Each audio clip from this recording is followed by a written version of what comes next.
Gandhiji cut out வச்சது ஓகேங்க, Rajaji cut out வச்சது என்னை பொறுத்த வரைக்கும் தப்பு கிடையாது. ஆனால் திரும்ப அதை சாதாரணமாக செய்யலை.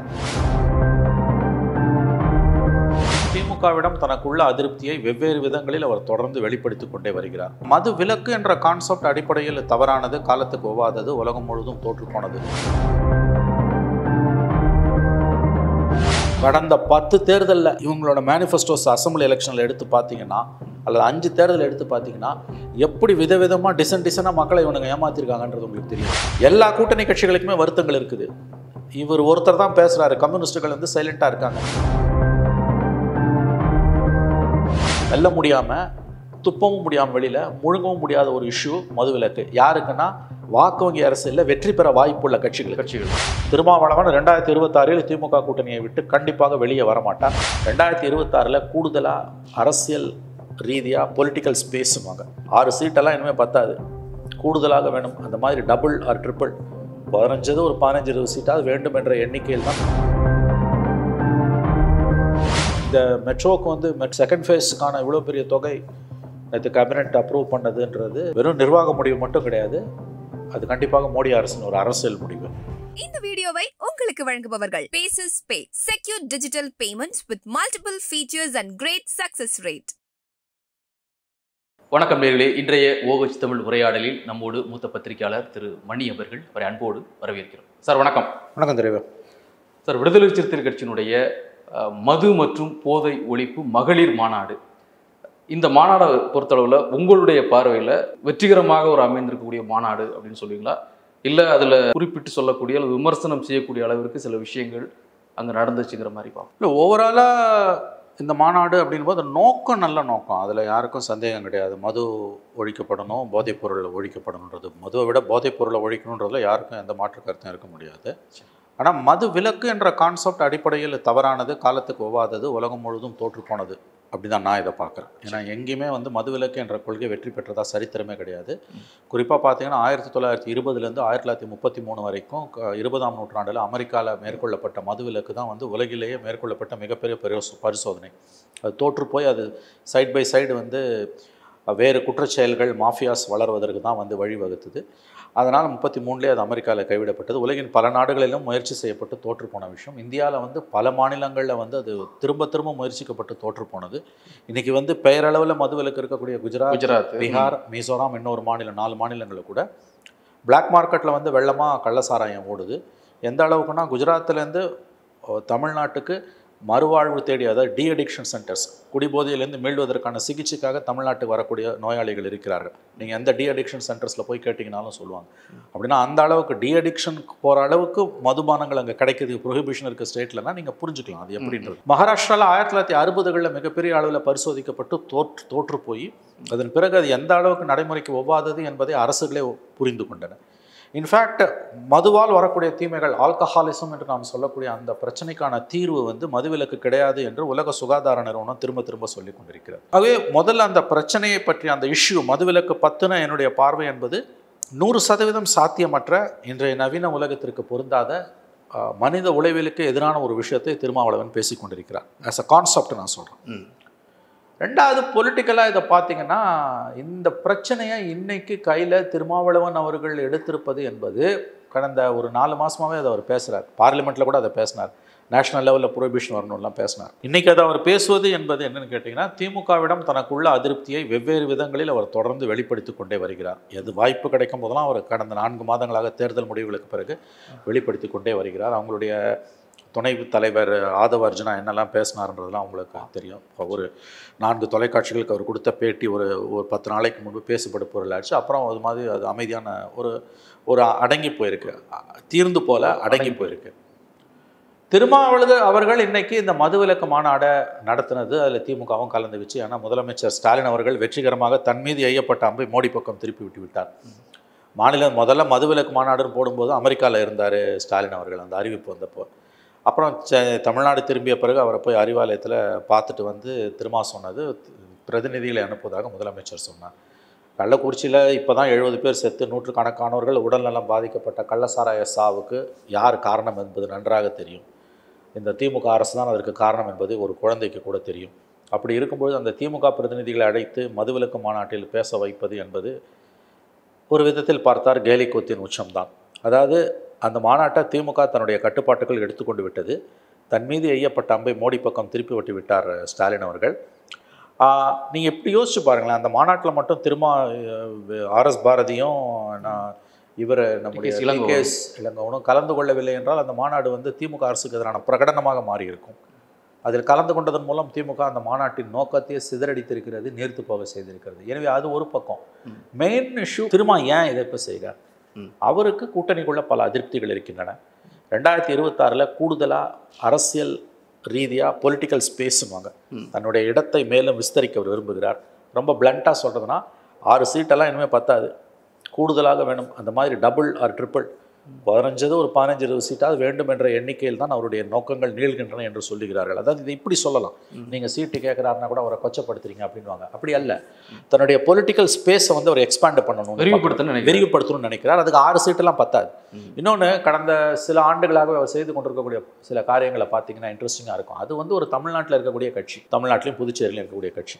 ஆனால் அவர் போய் கர்நாடகாவில் கிளை தொடங்குறாரு, ஆந்திராவில் கிளை தொடங்குறாரு, தெலுங்கானாவில் தொடங்குறாரு, மகாராஷ்டிராவில் தொடங்க போகிறேன்னு சொல்கிறாரு. ஒரு தேசிய கட்சி என்ன செய்யுமோ அதெல்லாம் அவர் செய்ய ஆரம்பிக்கிறார். இப்போ வயநாடில் வந்து நிலச்சரிவால் பேரிழப்பு ஏற்படுது அப்படின்னும் போது பினராயி விஜயன் கேரள முதலமைச்சரை விசிக சார்பாக பார்த்து நிவாரண உதவியாக 15 லட்சம் கொடுக்கிறார்கள். வரவேற்கத்தக்கது, நல்லது. நம்ம யாரும் அதை சிறுமப்படுத்தலை, கொச்சப்படுத்தலை, நல்ல விஷயம்தான். பட் ஒரு தமிழ்நாட்டை மையமாக கொண்ட அடிப்படையில் ஒரு பிராந்திய கட்சி, மாநில கட்சி இந்த இப்படியெல்லாம் செய்யறதுன்றது தன்னுடைய ஃபுட் பிரிண்ட்டுன்னுவாங்க, அது தன்னுடைய காலடி தடங்களை தேசிய அளவில் விரிவுபடுத்த அவர் விரும்புகிறார். அதனுடைய தொடர்ச்சியாகத்தான் இன்னைக்கு இந்த மதுவிலக்கு மாநாட்டையும் அவர் நடத்தியிருக்கிறார். சொல்கிற மாதிரி தன் கட்சியினுடைய செயல்பாடுகளில் இல்லை கட்சியை விரிவுபடுத்துறதுக்கான நோக்கத்தில் அல்லது டிமாண்ட் பண்ணுறதுக்கான சில விஷயங்களுக்கு அது பண்ணுறான்னு எடுத்துக்கிட்டாலும் கூட அவருடைய உரையிலே என்னை சொல்கிறார், நான் 2015ஆம் ஆண்டே இது போன்று இதற்கு முன்பு ஒரு குரல் கொடுத்ததையும் நீங்கள் மறந்துடக்கூடாது. மதுவிலக்கு குறித்து தொடர்ந்து எங்களுடைய இதாக இருக்குது, இதே போன்ற ஒரு மிகப்பெரிய முன்னெடுப்பை நாங்கள் இதற்கு முன்பும் பண்ணியிருக்கிறோம். எனவே இந்த கூட்டணிக்குள்ள குழப்பத்தை ஏற்படுத்துறதுக்காண்டி சில பேர் முயற்சி பண்ணுறாங்க, அது நடக்காது, அது தெளிவாயிருச்சு போங்கிறதையும் குறிப்பிட்டு சொல்கிறார். அதாவதுங்க, பெயரளவில் அதை சொல்கிறதுக்கும் அதை பிரதான கோரிக்கையாக வச்சு மாநாடுகள் நடத்துறதுக்கும் கோரிக்கையோட ஒலியை வந்து மேலும் உறக்க செய்வதற்கும் அடிப்படையில் ஒரு வித்தியாசம் இருக்குது. இப்போ 2015 ஆமாம் அவர் மதுவிலக்கு மாநாடு நடத்தினார். என்ன சொல்ல போனால் 2015 ஆகஸ்ட் 17 அவருடைய பிறந்தநாள் அன்னைக்கு காமராஜர் அரங்கத்தில் மிகப்பெரிய கோரிக்கையாகவே இதை முன் வச்சார். 2016 மக்கள் நல கூட்டணி ஒன்று தனியாக போகும்போது அவர் இதெல்லாம் பேசினார். ஆனால் அதற்கும் இதற்குமான வித்தியாசம், தேர்தல் நேரத்தில் இப்போ அசம்பிளி எலெக்ஷனுக்கு 1.5 வருஷம் இருக்கும்போது இதை பேசுறது. நான் கேட்குறேன், தேசிய அளவில் மதுவிலக்கு வேணும்னு இன்றைக்கி மோடிக்கு கோரிக்கை வைக்கிறார். ஏன் இதை பிப்ரவரி மார்ச்சில் நீங்கள் சொல்லியிருக்கலாமே? பார்லிமெண்ட் எலெக்ஷனுக்கு 2 மாதம் முன்னால் சொல்ல வேண்டியதானே? பார்லிமெண்ட் எலெக்ஷனில் அது ஒரு பேசுபடு பொருளாக இந்தியா கூட்டணிக்குள்ளேயே அது ஒரு பெரிய பிரச்சனையாக நீங்கள் கிளப்ப வேண்டியதானே? ஏன் செய்யல? அப்போ இருந்த பிரச்சனைகள் பிரதான பிரச்சனைகள் இல்லை சார். தேசிய அளவில் ஒன்று வரும் பொழுது யார் இந்த நாட்டை ஆளணும், அவர்கள் முக்கியமாக முதன்மையாக வைக்கிறது மதவாத சக்திகள் மீண்டும் ஆட்சிக்கு வந்து வரக்கூடாது அப்படின்னா எது தேசிய அளவில் பேசு பொருள் ஆகணும்? மது போதைப் பொருளாக மதவாதம் உள்ளிட்ட பிரச்சனையாங்கிறது பார்க்கின்ற பொழுது ப்ரிஃபரன்ஸ் அடிப்படையில் அது போயிருக்கலாம். இல்லை திரவியம், அதாவது வந்து ஓகே 24 வந்து மோடி வேணுமா வேணாமா, மதவாதம் வேணுமா வேணாமா, ஆனால் ஓரளவாவது இதை நீங்கள் பேசுனீங்களா? ஏன் ஜனவரி பிப்ரவரியில் பேச வேண்டியதானே? சரி, பிப்ரவரி மார்ச் வேணாம், ஜனவரி பிப்ரவரியில் பேச வேண்டியதானே? எல்லா காலத்துலையும் நான் பேசுகிறேன்றது அரசியல்வாதிகள் வழக்கமாக சொல்லக்கூடிய ஒரு பசப்புரை. எல்லா மேனிஃபெஸ்டோலையும் கடந்த 10 எலெக்ஷனில் திமுக அண்ணா திமுகவோட மேனிஃபெஸ்டோஸ் எடுத்து பார்த்தீங்கன்னா, அந்த மேனிஃபெஸ்டோஸை ஸ்டடி பண்ணிங்கன்னா ஒவ்வொரு கட்சியோட யோகியதையும் லட்சணமும் தெரியும். இந்த கட்சி அந்த கட்சியும் இல்லை, எல்லா கட்சியோட யோகியதையும் லட்சணமும் திமுக, அண்ணா திமுக, காங்கிரஸ், பிஜேபி, கம்யூனிஸ்ட், விசிகா எல்லாரையும் கடந்த 10 தேர்தலில் இவங்களோட மேனிஃபெஸ்டோஸ் அசம்பிளி எலெக்ஷனில் எடுத்து பார்த்தீங்கன்னா, அல்லது 5 தேர்தல் எடுத்து பார்த்தீங்கன்னா, எப்படி விதவிதமாக டிசனாக மக்களை இவனுங்க ஏமாற்றிருக்காங்கன்றது உங்களுக்கு தெரிய வரும். அதாவது ஒரு விஷயத்த எந்த நோக்கத்தில் நீங்கள் சொல்கிறீங்கன்றது ஒன்று, எப்போ சொல்கிறீங்க, எப்படி சொல்கிறீங்கன்றது ஒன்று. நான் இதை புதுசாக பேசல, காலகாலமாக பேசணுன்றதை அவர் தன்னையும் ஏமாற்றிக்கிட்டு ஊரையும் ஏமாத்துறாரு. அப்படி முதன்மை சொல்லுங்க, அவருடைய நோக்கத்தை நான் சந்தேகப்படல. இல்லைங்க, நான் நோக்கத்தை இப்பயும் சந்தேகப்படலை. ஆனால் அதுக்கு இப்போ கொடுக்கக்கூடிய முக்கியத்துவம், இப்போ இவ்வளோ பெரிய மாநாடு நடத்தி திமுகவுக்கு ஒரு அழுத்தம் கொடுக்க வேண்டியது. இன்னொன்றுங்க, மதுவிலக்கு மாநாடு நடத்திட்டு அதில் திமுகவும் பார்ட்டிசிபேட் பண்ணது, அதுவும் கள்ளக்குறிச்சின்னா இதை விட ஒரு கேலி கூத்து ஏதாவது இருக்க முடியுமாங்க? என்னங்க, ஜனங்க சிரிப்பாங்கங்க, சிரிக்கிறாங்க, கெக்கொலி கொட்டி சிரிப்பாங்க. இந்த கள்ளசாராய சாவுகளுக்கு யாருங்க காரணம்? இந்த அரசாங்கம் தானேங்க காரணம். திமுக ஆட்சி நீங்கள் மேடல் ஏற்றுறதுக்கு அது பிஜேபி, பாமக, அண்ணா திமுக எல்லாரும் ஏற்ற வேண்டியதானே? ராஜாஜி கட் அவுட் வைக்கிறீங்க, நல்லது. அதான் அடுத்து அதுதான் கேட்கணும். அது குறித்து அடுத்த ராஜாஜி கட் அவுட் வைக்கப்படுகிறது, காந்திஜி கட் அவுட் வச்சது ஓகேங்க. ராஜாஜி கட் அவுட் வச்சது என்னை பொறுத்த வரைக்கும் தப்பு கிடையாது. ஆனால் திரும்ப அதை சாதாரணமாக செய்யலை. எதை செஞ்சால் திமுக கோவம் வருமோ அதை செய்கிறார் அவர். ஏன்னா இப்போ வழக்கமாக எல்லாரும் சொல்லக்கூடிய திமுகவை மதுவிலக்கு தமிழ்நாட்டில் ரத்தானதுக்கு காரணம்னு சொல்லக்கூடியவர்கள் ஒரு விஷயத்த சொல்லுவாங்க. 71 வந்து மதுவிலக்கை ரத்து செய்த போது கலைஞர் முதலமைச்சர் இருந்தப்போ அடாது பெய்த மழையில் வந்து கொடை பிடிச்சிக்கிட்டு போய் ராஜாஜி அவர்கள் கலைஞரை பார்த்து கேட்டார், கெஞ்சினார். ஆனால் அவர் ஒத்துக்கலன்னு. இதை வந்து 2 மாதத்துக்கு முன்னால் வள்ளுவர் கோட்டத்தில் திருமாவளவன் பேசினார். இப்போ பார்லிமெண்ட் எலெக்ஷனுக்கு பிறகு இந்த கட் அவுட் வைக்கிறது மூலமாக அவர் என்ன சொல்கிறாரு? திமுகவை சீண்டி பார்க்குறார். நிச்சயமாக இந்த கட் அவுட் வந்து திமுகவுக்கு பிடிக்காதுன்னு அவருக்கு தெரியும். ஏன்னா இதன் மூலமாக வரக்கூடிய நினைவுகள் வந்து 55 வருஷத்துக்கும் 53 வருஷத்துக்கு முன்னால் மதுவிலக்க கலைஞர் ரத்து பண்ணும்போது ராஜாஜியோட ரோல் அதில் என்னவா இருந்ததுன்றது எல்லாருக்கும் தெரியும். இவரே பேசியிருக்கார் 2 மாதத்துக்கு முன்னால். இப்போ இஷ்யூ கட் அவுட்டெல்லாம் கூட இஷ்யூ கிடையாது. திரவியம் முதல்ல இது சாத்தியமான 100% சாத்தியம் இல்லை, ஒருபோதும் சாத்தியம் இல்லாத ஒரு விஷயத்த திரும்ப பேசிகிட்டு இருக்காரு. அறவே சாத்தியம் இல்லாத ஒரு விஷயத்த பேசுகிறாரு. 2வது இதை அவர் தெரிஞ்சு தான் பேசுகிறாரு. தன்னோட பார்கெனிங்கை திமுக கூட்டணிக்குள்ள அவருக்கு நிறையா வருத்தங்கள் இருக்குங்க. எல்லா கூட்டணி கட்சிகளுக்குமே வருத்தங்கள் இருக்குது. இவர் ஒருத்தர் தான் பேசுகிறாரு. கம்யூனிஸ்ட்டுகள் வந்து சைலண்ட்டாக இருக்காங்க. ஃபார் எக்ஸாம்பிள் லேபர் இஷ்யூஸ்லாம் சாம்சங் பிரச்சனைலாம் பார்த்தீங்கன்னா கம்யூனிஸ்ட்டுகள் வந்து உள்ளுக்குள்ளே அப்படியே வந்து கொமைஞ்சிக்கிட்டு இருக்குது. அவங்களுக்கு ஒன்றுமே பண்ண முடியல. மத்திய அமைச்சர் தர்மேந்திர பிரதான் மு.க. ஸ்டாலினுக்கு 10 நாளைக்கு முன்னால் கடிதம் எழுதுகிறாரு, சாம்சங் போராட்டத்தில் நீங்கள் தலையிட்டு அதை தீர்த்து வைக்கணும்னு. ரொம்ப அரிதான நிகழ்வாக தான் மத்திய அரசிடம் வந்து கடிதம் வரும். ஏன்னு கேட்டிங்கன்னா 1500 தொழிலாளர்கள் இந்தியாவில் வந்து 12,000 கோடி வந்து சாம்சங்கோட உற்பத்தி இருக்குது. அதில் சென்னையில் ஸ்ரீபெரும்புதூரில் இருக்க பிளான்ட்டோட கான்ட்ரிபியூஷன் வந்து 4000 கோடி, 1/3. அந்த சங்கத்தை வந்து அவன் ரெக்கக்னைஸ் பண்ண மாட்டேன்றான் சாம்சங் யூனியனு. அது சிஐடி தான் போராடுது. ஏன் அவன் ரெக்கக்னைஸ் பண்ண மாட்டேன்றான்னா தமிழ்நாடு லேபர் டிபார்ட்மெண்ட் சாம்சங் தொழிற்சங்கத்தை ரெக்கக்னைஸ் பண்ண மாட்டேங்குது. இந்த பக்கம் நீ சிபிஎம்மோட கூட்டணி வச்சுப்பீங்க, இந்த பக்கம் தொழிலாளர்களுக்கு எதிராக இருப்பீங்க. சரி, எப்படி இருந்தாலும் நீங்கள் பிரச்சனையை தீர்த்து வைக்கணும்னு சொன்ன பிறகும் 15 நாள் கிட்டத்தட்ட 10 நாளைக்கு மேலே ஆகுது. தர்மேந்திர பிரதானோட லெட்டர் வந்து முதலமைச்சர் நேரடியாக தலையிடணும்னு அவர் அமெரிக்காவில் இருக்கும்போது அந்த கடிதம் இன்ன வரைக்கும் கவர்மெண்ட் ஒரு நடவடிக்கையும் எடுக்கல. இதை எதுக்கு நான் சொல்ல வரேன்னா, இந்த கூட்டணி கட்சிகளோட கோர் ஓட் பேங்க் டிஸ்டர்ப் ஆகிட்டு இருக்கு. திருமாக்கு தலித் அட்ராசிட்டிஸால் டிஸ்டர்ப் ஆகுது, லெஃப்ட்டுக்கு லேபர் இஷ்யூஸால் அஃபெக்ட் ஆகுது. அதை மீறி அவங்க கூட நிற்கிறாங்க. இது இப்படியே ஓடாது. நீங்கள் மோடி ஃபேக்டரால் நின்றுட்டீங்க. இது தொடர்ந்து இப்படியே போச்சுன்னா இந்த கூட்டணி கட்சிகளோட கோர் ஓட் பேங்க், எஸ்பெஷலி லெஃப்ட்டுக்கும் விசிகேக்கும் இருக்கக்கூடிய கோர் ஓட் பேங்க் டிஸ்டர்ப் ஆகுது. அவங்க அமைதியாக இருக்காங்க. இதனால்னா வேறு வழி இல்லாமல் இருக்காங்க. மகிழ்ச்சியாக ஒன்றும் இல்லை. இந்த நான் சொல்கிறது இது 2 சீட்டு 4 சீட்டு பிரச்சனையால் அவங்க மகிழ்ச்சி இல்லாமல் இருக்காங்க. அதை சொல்லலை நான். அது எந்த காலத்துலையுமே கூட்டணி கட்சிகளுக்கு திருப்தி வராது, அது வேறு. பட் அவங்களோட கோர் ஓட் பேங்க் டிஸ்டர்ப் ஆகுது. இது எவ்வளோ நாளைக்கு நீடிக்கும்? ஆகவே திருமாவுடைய இந்த மதுவிலக்கு மாநாடை நான் 26 சட்டமன்ற தேர்தலில் திமுகவிடம் கூடுதலாக இடங்களை கோரி பெறுவதற்காகவும் தன்னுடைய அரசியல் செல்வாக்கை தமிழகத்தில் விரிவாக்கம் செய்வதற்குமான ஒரு ஆயுதமாக, ஒரு பேரமாக அவர் கையில் எடுத்திருக்கிறார் என்று தான் நான் நம்புகிறேன்.